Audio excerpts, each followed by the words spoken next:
নবনীরদনিন্দিত কান্তিধারম রসসাগর নাগর ভূপবরং। हरे कृष्णा, दंडवत प्रणाम। हम लोग श्रीमद् भागवतम के सप्तम स्कंद में है, छठा अध्याय चल रहा है। आज हम लोग श्लोक संख्या 3 से कंटिन्यू करेंगे। श्रीमद् भागवतम 7.6.3 ऑनवर्ड्स। तीसरा श्लोक, सब अनम्यूट करके रिपीट करिए। सुखम ऐन्द्रियाकम दैत्य, बोलिए।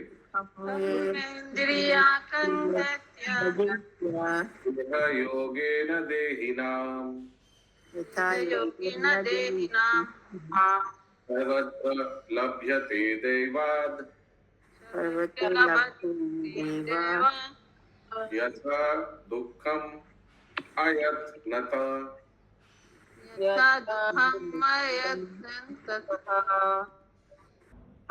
प्रहलाद महाराज ने आगे कहा, हे दैत्य कुल में उत्पन्न मेरे मित्रों, शरीर के संपर्क से इंद्रियां विषयों से जो सुख अनुभव किया जाता है वह तो किसी भी योग में अपने विगत सकाम कर्मों के अनुसार प्राप्त किया जा सकता है। ऐसा सुख बिना प्रयास के उसी तरह सुख प्राप्त होता है जिस प्रकार हमें दुख प्राप्त होता है। यस, रोहिणी कृपा प्रदान माता जी, तात्पर्य। एक मिनट प्रभु जी, हरे कृष्ण, पंखा बंद कर।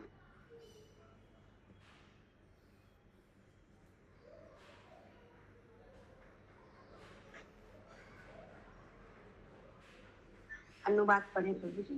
तात्पर्य। इस भौतिक जगत में सभी प्रकार के जीवन में कोई न कोई। माइक ठीक करिए और स्लो पढ़िएगा। माइक ठीक रखिए। तो उसको मिलाने से आवाज आ रहा है माइक को। ठीक है प्रभु जी। और स्लो पढ़िए। तात्पर्य, इस भौतिक जगत में सभी प्रकार के जीवन में कोई न कोई तथाकथित सुख तथा दुख लगा रहता है। कोई भी नहीं चाहता कि दुख आए, किंतु वह आता है। इसी प्रकार भौतिक सुख के लाभों को पाने हेतु प्रयास न करने पर भी हमें सुख स्वतः प्राप्त हो जाएगा। यह दुख सुख किसी भी जीवन में बिना प्रयास के मिलते हैं। हरे कृष्ण। तो ये भौतिक प्रयास नहीं करने से भी सुख मिल जाएगा। तो ये सुख क्या सुख है? अनुवाद में दिया हुआ है, कौन बता पाएगा?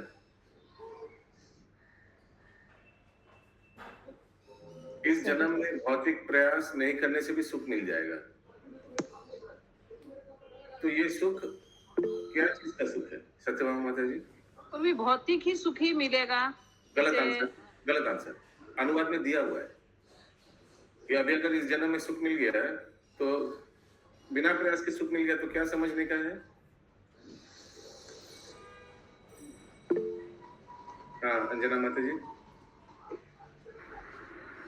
पुरानी कर्मों के अनुसार हमें, पुराने अगले जन्म, पिछले जन्म या पुराने कर्मों के अनुसार सुख होगा। लिखा हुआ है, फिर भी आप लोग पढ़ नहीं पाए। आगे बोलिए। अतएव दुख के विरुद्ध लड़ने या सुख हेतु कठिन परिश्रम करने में समय तथा शक्ति का अपव्यय करना व्यर्थ है। मनुष्य जीवन में हमारा एकमात्र कर्तव्य ही होना चाहिए कि पूर्ण पुरुषोत्तम भगवान के साथ अपने संबंध को जागृत करना और इस प्रकार भगवत धाम वापस जाने हेतु योग्य बनना।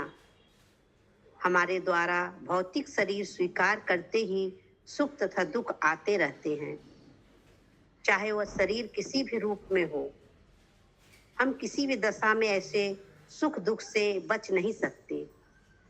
अतएव मनुष्य जीवन का सबसे अच्छा उपयोग परम भगवान श्री विष्णु के साथ अपने संबंध को पुनः जागृत करना है। हरे कृष्ण। हरे कृष्ण। तो इसीलिए सुख दुख ये सब सुख के लिए इतना प्रयास नहीं करना चाहिए। ऐसे आएगा, ऐसे ही आएगा रोटेशन से, और आएगा जब तो लगेगा कि प्रयास की वजह से आया है। ये मूर्खता है। वो समय भगवत प्रयास में लगना चाहिए। अगला श्लोक 4 नंबर, सब दोहराइए। तत्प्रयासो न कर्तव्यो तत्प्रयासो न कर्तव्यो यथा आयुर्व्ययप्रयम् यथा आयुर्व्ययपरम् न तथा विन्दते क्षेमम् न तथा विन्दते क्षेमम् मुकुन्द चरणाम्बुजम्। मुकुंद चरणम अम्बुजम्। जैसे और एक उदाहरण मेरे को बहुत अच्छा से अभी दिखाई दे रहा है। ये सोचिए, जैसे बिजनेस में कोई बिजनेस में रिस्क लेता है हाँ या नहीं? लेता है, हाँ लेता है। बिजनेस में तो रिस्क लेना ही पड़ता है, नहीं तो कैसे चलेगा। और उसमें फिर रिस्क लेने के बाद कभी फेल होता है, कभी पास होता है, कभी रिस्क अच्छा रिजल्ट देता है, कभी रिस्क अच्छा रिजल्ट नहीं देता है। लेकिन भक्ति के लिए लोग रिस्क नहीं लेना चाहते। बिजनेस के लिए भले ले ले, दाव लगा ले। एक चोर चोरी करने के लिए कितना रिस्क ले लेता है, मालूम है पकड़ा जाएगा तो क्या होगा। वैसे बिजनेसमैन कितना पैसा लगा लेता है। लेकिन हम देखा कि कुछ कुछ भक्त लोग भी कितना रिस्क ले लिए, बिना टिकट के चले गए यमुना धाम, और कितना सुंदर से धाम घूम के भी आया, और एक बाल भी बाका नहीं हुआ। बिना टिकट के चले गए। देखिए, हरि बोल। तो लोग पैसा कमाने के लिए बहुत रिस्क ले लेगा, लेकिन भक्ति जीवन में प्रगति के लिए बहुत 10 बार सोचेगा, रिस्क लेगा नहीं लेगा। और जो सोचता है बिना टिकट के घूम के आ गया, वो भी शताब्दी में बढ़िया ट्रेन में, कोई प्रॉब्लम ही नहीं हुई। प्रभु सही बोले। जैसे हमारा जो कारोबार है ना, मेरे प्रभु को ऐसा कोई सामान इस तरह से बेचता है, तब वो पकड़ने भी, सुनार होते हुए भी पकड़ नहीं पाते हैं, और उसको गलाने के बाद पता चला उसमें कुछ भी नहीं है। ऐसे 6,000 15,000 कितना बार ऐसे घाटा भी हो लग जाता है, होता है प्रभु। कहाँ गया अनुवाद 4 नंबर का पढ़िए। प्रभु क्या आवाज आ रहा है पीछे से? म्यूट। मेरा नहीं आ रहा, मैं पढ़ूं? रुकिए, कहाँ किसका आ रहा है? एम्बुलेंस? 3:30 बजे के बाद प्रभु मैं हट जाऊंगी, क्योंकि मेरा मीटिंग है विद्या गार्डन का। अच्छा, सुमना गौरंगी माता जी पढ़ना चाहेंगे?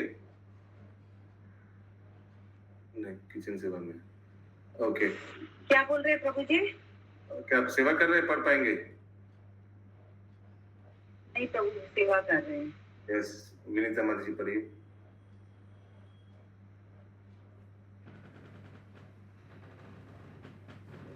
केवल इंद्रिय तृप्ति या भौतिक सुख हेतु आर्थिक विकास द्वारा प्रयत्न नहीं करना चाहिए, क्योंकि इससे समय तथा शक्ति की हानि मात्र होती है और कुछ वास्तविक लाभ नहीं मिल पाता। यदि कोई कृष्ण भावनामृत को लक्ष्य बनाकर प्रयत्न करे तो वह निश्चित रूप से आत्म साक्षात्कार के आध्यात्मिक पद को प्राप्त कर सकता है।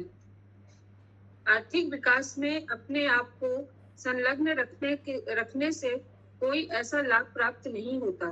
There is no such benefit from engaging oneself in economic development. सोचिए, शास्त्र बोल रहा है। लास्ट वाला सेंटेंस फिर से पढ़िए। आर्थिक विकास में अपने आप को संलग्न रखने से कोई ऐसा लाभ प्राप्त नहीं होता। माय गुडनेस, ये तो पूरा दुकान में सब बिजनेसमैन वालों को बुलाकर पूरा मैंने बड़ा करके उनका शर्ट में लिख देना चाहिए, है ना? ये ऐसे ही मिलेगा अगर मिलना है तो। तात्पर्य पढ़िए। तात्पर्य, हम देखते हैं कि भौतिकवादी व्यक्ति अपना भौतिक ऐश्वर्य बढ़ाने हेतु आर्थिक विकास में दिन रात व्यस्त रहते हैं, और यदि यह मान भी लें कि वे इस प्रयत्नों से कुछ लाभ प्राप्त कर लेते हैं, तो भी इससे उनके जीवन की वास्तविक समस्या का समाधान नहीं हो पाता।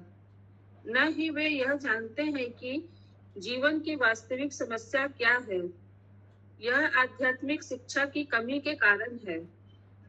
इस युग में विशेष रूप से प्रत्येक व्यक्ति अंधकार में है, देहात्म बुद्धि में उलझा है, और वह आत्मा तथा उसकी आवश्यकताओं के बारे में कुछ नहीं जानता।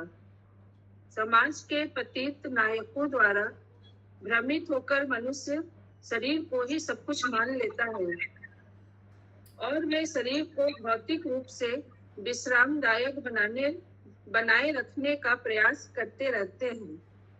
ऐसी सभ्यता को धिक्कार है, क्योंकि यह मानवता को जीवन के वास्तविक लक्ष्य को जानने की ओर नहीं ले जाती। व्यक्ति व्यर्थ ही अपना समय तथा मानव जीवन रूपी अमूल्य उपहार नष्ट कर देते हैं, क्योंकि जो मनुष्य आध्यात्मिक जीवन का अनुशीलन नहीं करता बल्कि कुत्ते बिल्लियों की तरह मरता है, वह अगले जन्म में पतित हो जाता है। ऐसा व्यक्ति मनुष्य जीवन से निरंतर जन्म मृत्यु के चक्र में चला जाता है। इस प्रकार वह मनुष्य जीवन के उस वास्तविक लाभ को खो देता है जो कृष्ण भावना भावित होने तथा जीवन की समस्याओं का समाधान करने के रूप में है। हरे कृष्ण।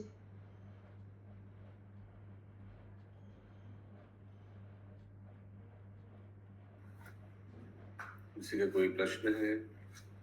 अगला श्लोक 5 नंबर। ततो यतेत कुशला, बोलिए। तो यतेत कुशला क्षेमया भवम आश्रित शरीरं पौरुषं यावान् विपद्येत पुष्कलम्।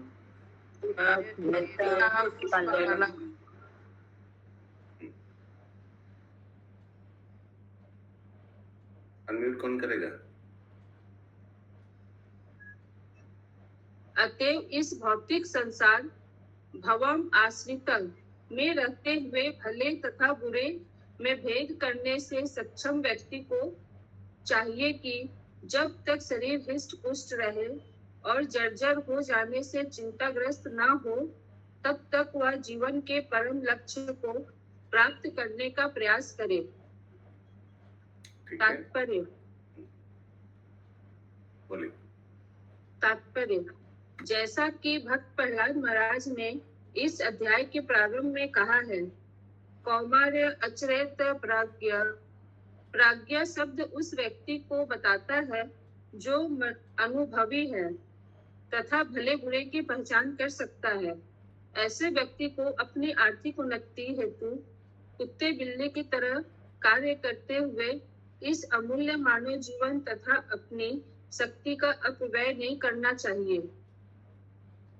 इस श्लोक के भवम आश्रित के स्थान पर भयम आश्रित पाठ भी उपलब्ध है, किंतु हम चाहे जिस पाठ का अर्थ ग्रहण करें, निष्कर्ष वही निकलता है। भयम आश्रित सूचित करता है कि भौतिकवादी जीवन शैली सदैव भय से पूर्ण है, क्योंकि इसमें पग पग पर संकट बना रहता है। भौतिकवादी जीवन चिंताओं तथा भयम से पूर्ण है। इस प्रकार भवम आश्रित पाठ स्वीकार करने पर भवन शब्द अनावश्यक झंझट तथा समस्याओं का सूचक है। कृष्ण भावनामृत के अभाव में मनुष्य भवन में आ पड़ता है, जहाँ वह निरंतर जन्म मृत्यु जरा तथा व्याधि से चिंतित रहता है। इस प्रकार मनुष्य निश्चित रूप से चिंताग्रस्त बना रहता है। मानव समाज ब्राह्मण, क्षत्रिय, वैश्य तथा शूद्र इस प्रकार की सामाजिक प्रणाली में विभक्त होना चाहिए, किंतु प्रत्येक व्यक्ति भक्ति में प्रवृत्त हो सकता है। यदि कोई भक्ति के बिना रहना चाहता है तो उसके ब्राह्मण, क्षत्रिय, वैश्य या शूद्र होने का कोई अर्थ नहीं है। कहा जाता है, स्थानाद भ्रष्टाम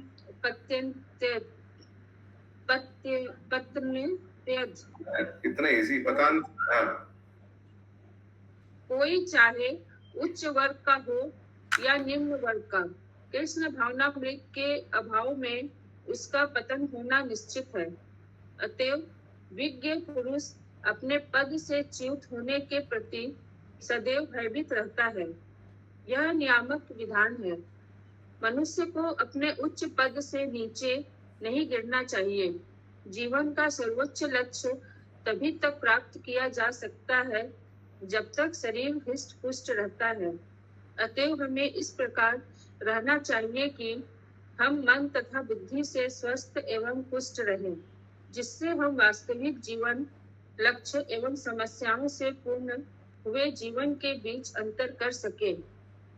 एक विचारवान व्यक्ति को उचित अनुचित में अंतर करना सीखकर इस प्रकार से कर्म करना चाहिए और जीवन लक्ष्य को प्राप्त करना चाहिए।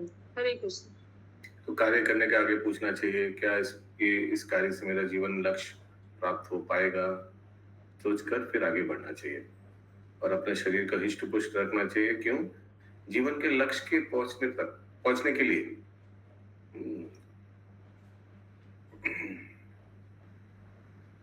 ये अनुवाद में, ये तात्पर्य में ये शिक्षा। और कोई इंपॉर्टेंट पॉइंट? अगला श्लोक 6 नंबर। पुंसो वर्षा सतम यशो आयुष तदर्थम चजितात्मना निष्फलम यत् असौ रात्र्यम् सेते अंधम प्रपितस्तमः। बहुत ध्यान से प्रभुपाद जी का तात्पर्य श्रवण कीजिए, अनुवाद श्रवण कीजिए बहुत ध्यान से। हर एक सेंटेंस में गुह्यम गुह्यम तत्व छुपा हुआ है। अनुवाद। प्रत्येक व्यक्ति की अधिकतम आयु 100 वर्ष है, किंतु जो व्यक्ति अपनी इंद्रियों को वश में नहीं कर पाता, उसकी आयु के आधे वर्ष तो रात्रि में 12 घंटे अज्ञान में सोते हुए बीत जाते हैं। अतएव ऐसे व्यक्ति की आयु केवल 50 वर्ष ही रह जाती है।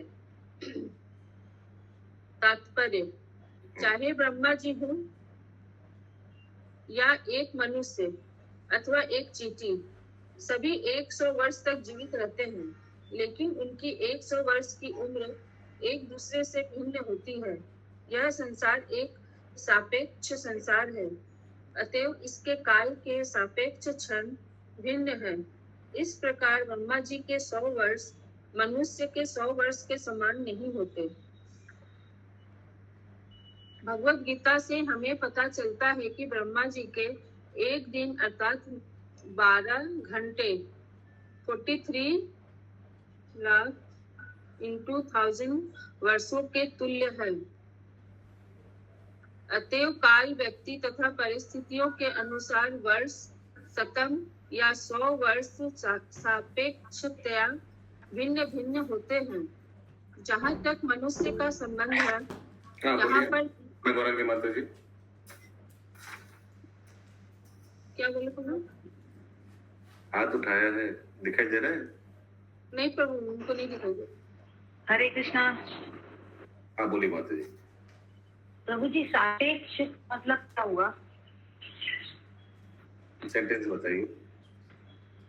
सापेक्ष वर्ड कई बार यूज आया ना कि विनीता माता जी, सेंटेंस बताइए। यह संसार एक सापेक्ष संसार है। रिलेटिव वर्ल्ड इन रिलेशन, जैसे ब्रह्मा जी का और हम लोग का। हम लोग का 1 साल, ब्रह्मा जी का 1 साल एक है क्या? नहीं। तो रिलेटिव, इन रिलेशन टू। तो हम लोग का, लेकिन हम लोग का उम्र से ही समझाता है ना। ब्रह्मा जी का एक दिन कितना होता है बताइए सुमना गौरांगी माता जी। 4 करोड़ कितना अरब, 4 अरब 32 करोड़ है। आप बोल सकते हैं? हाँ, चार बोलिए। 4 अरब 32 करोड़। वैसे ही एक 4,30,000 ईयर्स, वैसे ही एक रात, करेक्ट? एक चतुर्युग, वैसे ही एक रात ऑल्सो। नाउ ये 4 करोड़ 32 लाख ये किसके रिलेशन में है? हम लोग के रिलेशन में है ना। तो ब्रह्मा जी का इन रिलेटिव, तो जिसको सापेक्ष बोलते हैं, रिलेटिव। तो समझाने के लिए हम लोग का यूज कर रहे हैं। ब्रह्मा जी का एक दिन, लेकिन समझाने के लिए भूलोक का, हम लोग का, मर्तलोक का वासी का से समझा जा रहा है। आयु समझ में आया? थोड़ा समझ में आया? उसको बोलते हैं सापेक्ष, इन रिलेशन। बोलिए। पर ऐसा क्यों बोला गया है? ब्रह्मा जी के एक दिन अर्थात 12 घंटे, ब्रह्मा जी का एक दिन अर्थात 12 घंटे में तो एक दिन में तो 24 घंटा होता है। तो ब्रह्मा जी का एक दिन अर्थात तोड़ के 12 बोला है, घंटे। उसको तोड़ के बोला है 12 घंटे, और इसका एक रात भी है, वो भी 12 घंटे तोड़ के बोला है उसको समझाने के लिए कि 4,32 एक चतुर्युग। बट तो समझाने के लिए तो हम लोग का यूज किया जा रहा है ना, 4,32,000 ईयर्स हम लोगों का ईयर्स। अंजना माता, यू गेटिंग द पॉइंट? तो इन रिलेशन, उससे सापेक्ष बोलता है, in relative, relative, in relation to.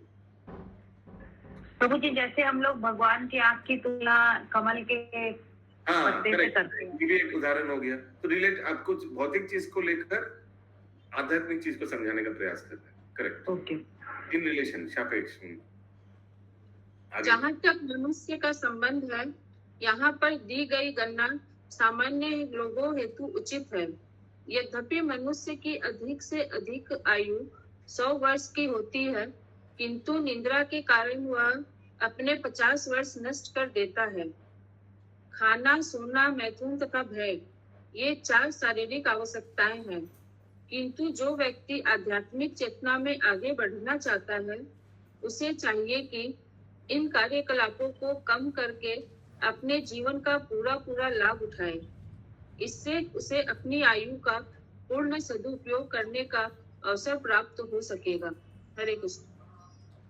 ठीक है, अगला श्लोक 7 नंबर। मुग्धस्य बाल्ये कैशोरे मुग्धस्य बाल्ये कैशोरे विरतो याति विंशति जरया ग्रस्त देहस्य यत् कल्पस्य यत् कल्पाय यत् कल्पस्य विंशति।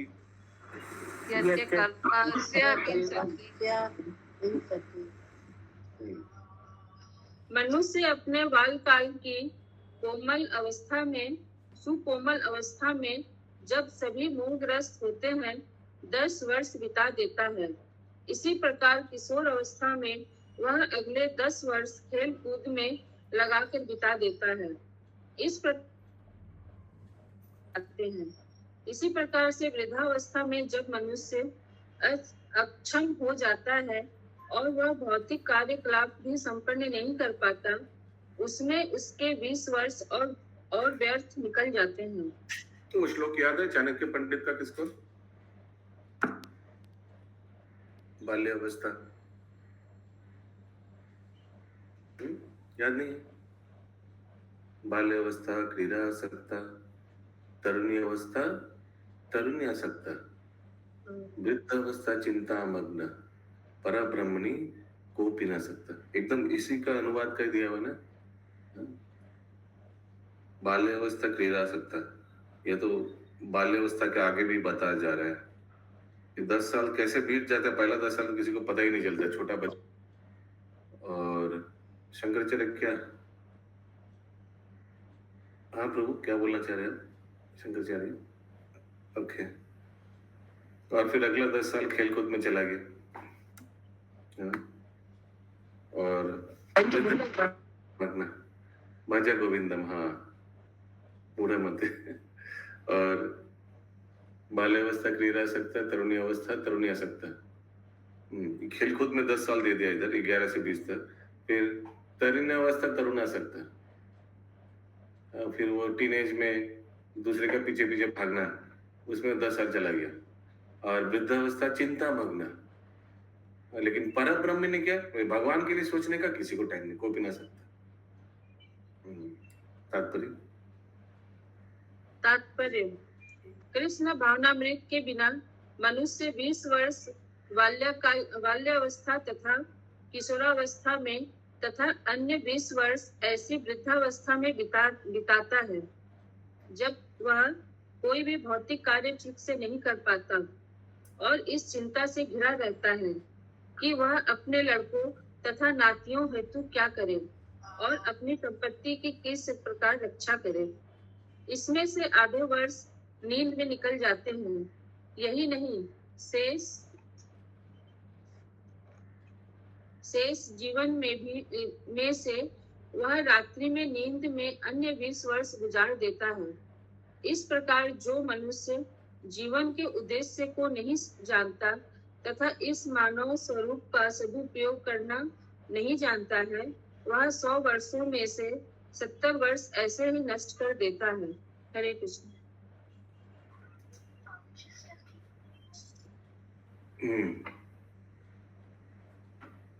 हाँ, ये शंकराचार्य के नहीं है, ये शायद चाणक्य पंडित का है प्रभु। ओके। प्रभु जी ये तो प्रहलाद महाराज का उसमें भी है ना, प्रहलाद महाराज भी बोलते हैं। अभी बोला तो शिक्षा में, अभी 8 नंबर श्लोक। ओके, अगला श्लोक 8 नंबर। दुरापुरेण कामेन पुरेण कामेन मोहेन च परीयसा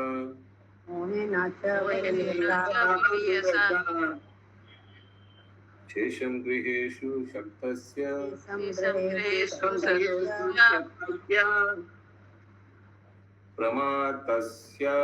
प्रमादस्यापयातिः।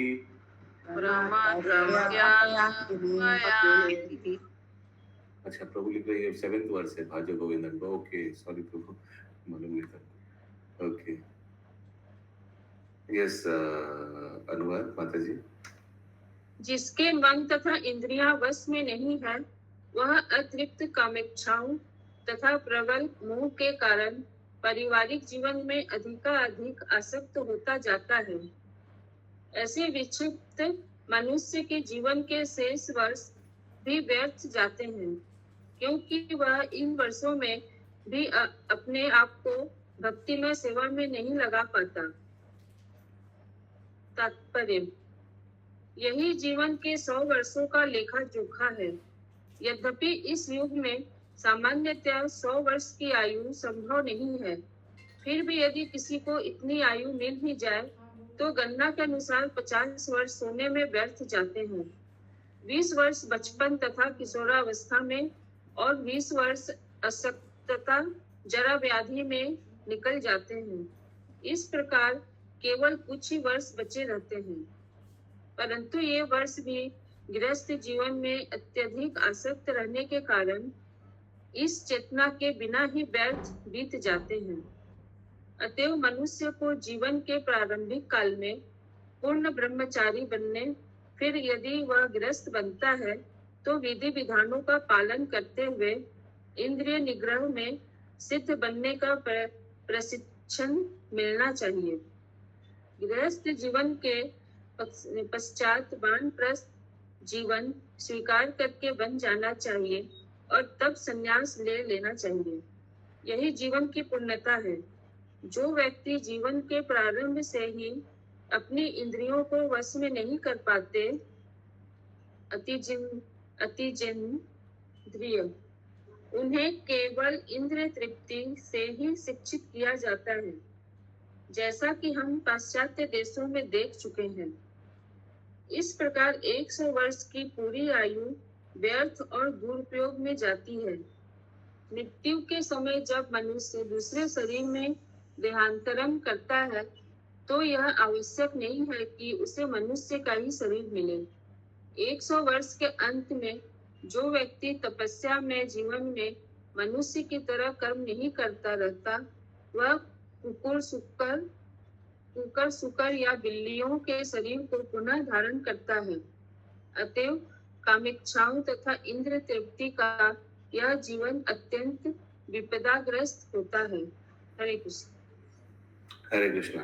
यद्यपि 8 नंबर श्लोक तक था, लेकिन हम लोग आगे भी करेंगे एक श्लोक और। 9 नंबर श्लोक। यस माता प्रिया माता जी।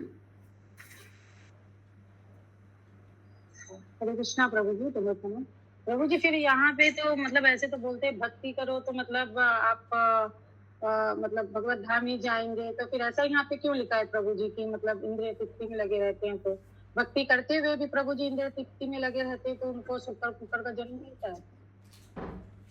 ये तो नहीं लिखा है कहीं भक्ति करते हुए अगर कोई इंद्रिय तृप्ति में लिखते हैं, कहाँ लिखा है? प्रभु जी लिखा है ना कि मतलब इंद्रिय तृप्ति में रहते हैं तो मतलब मनुष्य की तरह कर्म नहीं करता रहता है। जो ये भक्त के लिए कहाँ लिखा है, वही मैं पूछ रहा हूँ आपसे। नहीं, भक्त के लिए नहीं लिखा है प्रभु जी। जैसे अभी हम लोग तो जैसे भक्ति कर रहे हैं प्रभु जी, तो ऐसा मतलब इसमें तो ऐसे लिखा है मनुष्य की, मतलब हम लोग तो मनुष्य की तरह ही कर्म कर रहे हैं ना प्रभु जी, भक्ति करते हुए भी। लेकिन भक्ति करने से तो यहाँ लिखा है कि अगर ह्यूमन फॉर्म मिलेगा, ये भी गारंटी नहीं है कि अगले जन्म मनुष्य होगा या नहीं। लेकिन हाँ। जो भक्ति में है, उनका तो गारंटी 100% को मनुष्य शरीर होगा। 100% गारंटी है कि जो भक्ति में है, जो इस्कॉन में है, जो भजन कीर्तन जब कर रहे हैं, 100% अगला जन्म मनुष्य होगा। इसमें कोई संदेह नहीं है। 1 नंबर। 2 नंबर पॉइंट, जहां तक कर रहे हैं वहीं छोड़ा, वहीं से कंटिन्यू करेंगे अगले जन्म। तो ये सुबह सर मिलते रहेगा। अगर इस जन्म में सिर्फ 3% किया भक्ति, अगले में 4 से कंटिन्यू होगा, पूरा 4 से कंटिन्यू होगा, गारंटी है। और मनुष्य शरीर मिलेगा, सबसे बढ़िया बात। ये तो अभक्तों के लिए बोला जा रहा है, जो भक्ति मार्ग में नहीं है। हरे कृष्णा प्रभु जी। जो 100 वर्ष की आयु को यूं ही व्यर्थ कर देते हैं, आहार निद्रा भय मैथुन के लिए, उनके लिए लिखा गया है इंद्रपृथ्वी में। ये सत्यम माता जी, तो ये कोई तो जरूरी नहीं है कि बचपन से ही मिलेगा, ऐसा भी तो नहीं है ना। भक्ति जो मिलेगा, मनुष्य शरीर में जो भक्ति मिलेगा, तो ये जरूरी है कि बचपन से ही मिलेगा? जरूरी नहीं है, क्योंकि हम लोग आधा उम्र बीतने के बाद मिला था, इसीलिए पूछ रहे हैं। जरूरी नहीं। किसी को ऐसे भी जन्म के बाद से मिले, किसी को बुढ़ापा में मिले, कभी भी मिले, लेकिन मिलेगा, कंटिन्यू होगा, मौका मिलेगा। याद रखिए, जबरदस्ती नहीं होगा, मौका मिलेगा। सोचिए कोई 30% भक्ति किया, तो उनको मौका मिलेगा। कोई जो धनी परिवार में जन्म लेगा, जहाँ उनका खाना पीना के बारे में सोचना ही पड़ेगा। कोई अगर 70% भक्ति किया, तो क्या होगा, उनको वैष्णव परिवार में जन्म लेगा। हाँ, तो जन्म से ही प्रसाद खाएगा ऐसे, लेकिन मौका मिलेगा। याद रखिएगा एक बात, ऐसा नहीं कि जबरदस्ती कोई खिला भी देगा उसका प्रसाद, नहीं। हो सकता है कि वैष्णव परिवार में जन्म लेने के बावजूद वो गलत कार्य कर रहा है, ऐसे भी हो सकता है। तो ये गॉड की जैसे भक्ता जी का पोता है, उनका माता जी को अपॉर्चुनिटी मिला उस पोते, अब वो उसका लाभ उठाएगा नहीं उठाएगा, वो हाँ, उसके ऐसा नहीं कि जबरदस्ती भगवान आपको खिला भी देगा प्रसाद, ऐसा जरूरी नहीं है। कोई दुरुपयोग भी कर सकता है ये सब मौका मिलने के बाद। अगला श्लोक 9 नंबर, वो एक्स्ट्रा कर रहे हैं, ठीक है, ये काउंट में नहीं आएगा, सब दोहराइए को, क्योंकि समय है ना, अभी सिर्फ 37 हुआ है। को गृहेषु पुमान् सक्तम्, बोलिए। को गृहेषु पुमान् सक्तम् आत्मनाम् अजितेन्द्रिय आत्मनां जितेन्द्रिय देहेर्पाशेर् हृदयेर्बद्धम् उत्सहेत विमोचितुम्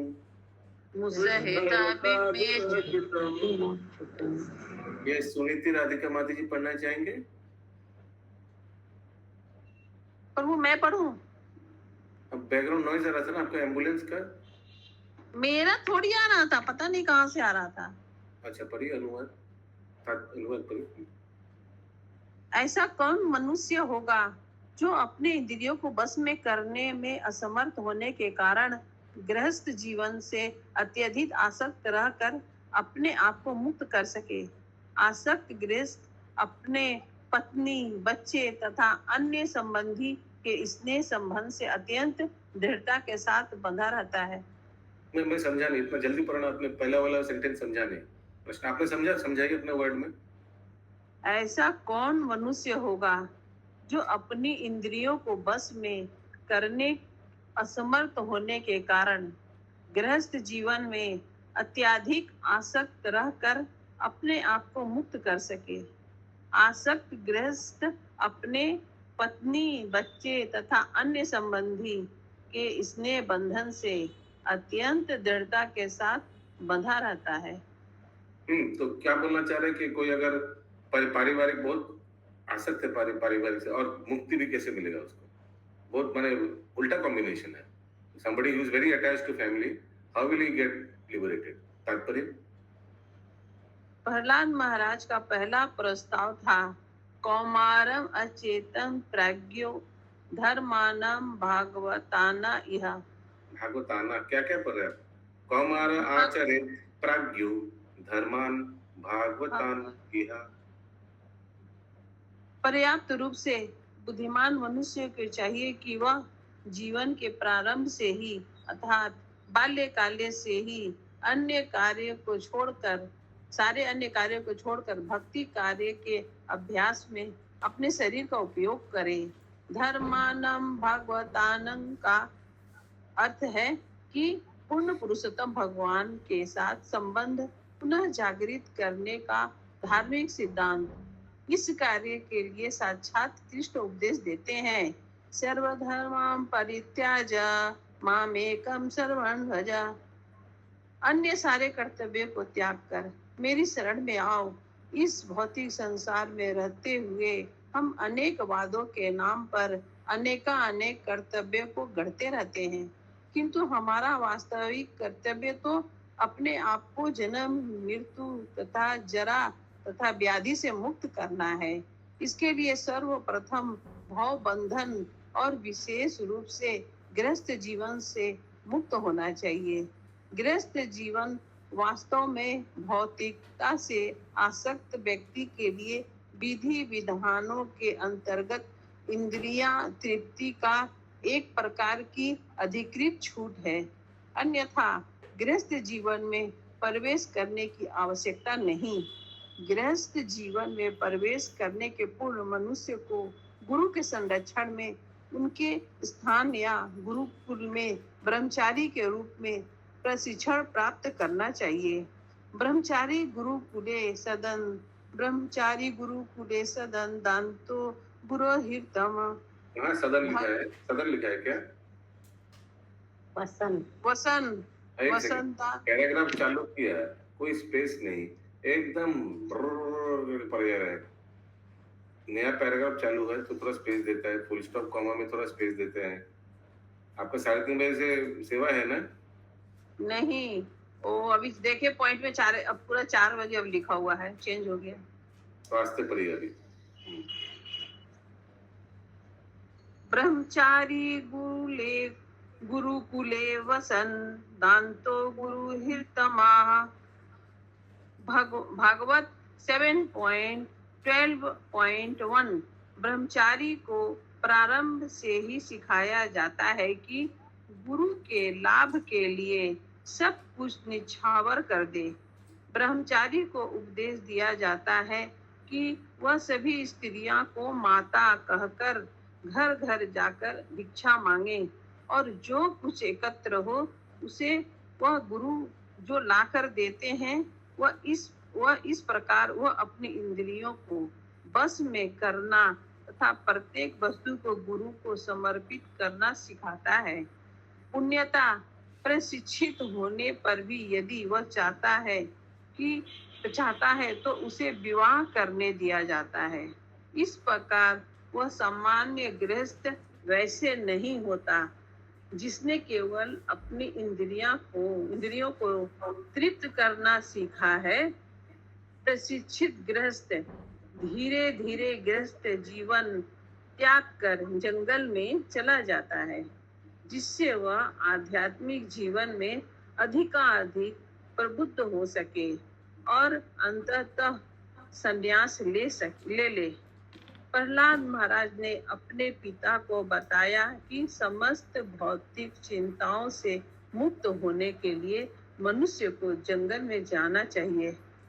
हित्वा वात्मपातं गृहं अंधकूपम।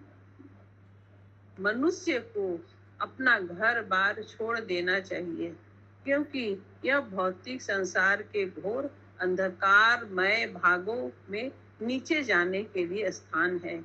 अथवा पहला उपदेश यह है कि मनुष्य अपना गृहस्थ जीवन त्याग दे। गृहम अंधकूपम। किंतु यदि यह अनियंत्रित इंद्रियों के कारण गृहस्थ जीवन में अंधे कुएं में बना रहना अच्छा समझता है, तो वह अपनी पत्नी, बच्चे, नौकर, घर, धन इत्यादि की प्रेम रस्सियों से अधिकाधिक जकड़ता जाता है। ऐसे मनुष्य को भौतिक बंधनों से मुक्ति नहीं मिल पाती। अतएव बच्चों को बचपन से ही उच्च कोटि का ब्रह्मचारी बनने की शिक्षा दी जानी चाहिए, तभी भविष्य में वह गृहस्थ जीवन को का परित्याग कर पाएगा। घर को अर्थात भगवत धाम वापस जाने के लिए मनुष्य को भौतिक आसक्ति से पूर्णतया मुक्त होना चाहिए। अतएव भक्ति योग का अर्थ है वैराग्य विद्या, ऐसी कला जो भौतिक भोग के प्रति अरुचि उत्पन्न करने के सहायक होती है। स्लोली पढ़िएगा, हड़बड़ी मत करिएगा श्लोक। वासुदेवे भगवती भक्ति योग प्रयोजिता जनयस्यासु वैराग्यं ज्ञानं च दहेतुकम्। पूर्ण पुरुषोत्तम भगवान श्री कृष्ण की भक्ति करने से मनुष्य को अहैतुकी ज्ञान तथा जगत से वैराग्य प्राप्त हो जाता है। भागवत 1.2.7। यदि कोई जीवन के प्रारंभ से ही भक्ति में लग जाता है तो वह सरलता से वैराग्य विद्या या अनासक्ति प्राप्त करता है। जैसे जितेंद्र, अनासक्ति लिखा है क्या? अनासक्ति लिखा हुआ है। यस प्रभु जी। इंग्लिश में ठीक है, गलत लिखा है इंग्लिश। हाँ बोलिए, अनासक्ति होना चाहिए। और जितेंद्रिया अर्थात इंद्रियों का नियंत्रक बन जाता है, जो अपने को पूर्ण रूपेण भक्ति में लगाता है। वह गोस्वामी का स्वामी अर्थात इंद्रियों का स्वामी कहलाता है। गोस्वामी हुए बिना किसी को संन्यास नहीं ग्रहण करना चाहिए। इंद्रियों भोग की प्रबल प्रवृत्ति ही भौतिक शरीर का कारण है। बिना पुण्य ज्ञान के भौतिक भोग से विरक्त नहीं हुआ जा सकता, किंतु जब तक वह इस अवस्था को प्राप्त नहीं कर लेता तब तक वह भगवत धाम वापस जाने का पात्र नहीं होता। हरे कृष्ण। ग्रंथराज श्रीमद् भागवतम की जय। श्रील प्रभुपाद की जय।